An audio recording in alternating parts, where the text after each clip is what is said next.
संगवारी हो हमला जिसे आज तक माया दुलार आशीर्वाद देवत हो उसने हमारे गीत संगीत ला और लक्की स्टूडियो यूट्यूब चैनल ला आपला लाइक करना है, शेयर करना है और सब्सक्राइब करना है और जन जन तक बगराना है।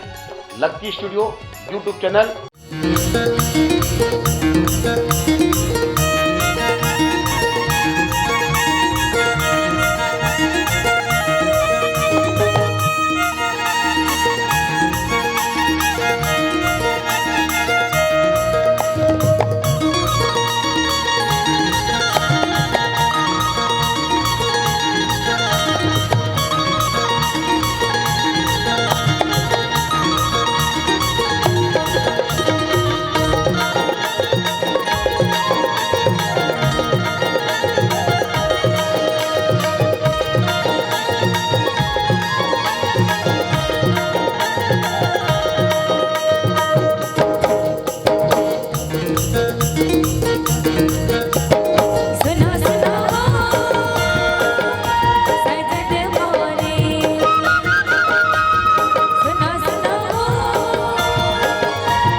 सुनो सुनो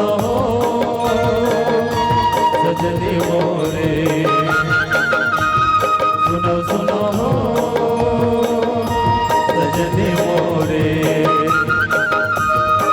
सगिले धीरे धीरे आ झले गोटिया ये बोले नयन तोरे, सगिले धीरे धीरे आ झले गोटिया ये बोले नयन तोरे।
मन के गुड़िया मना के लगो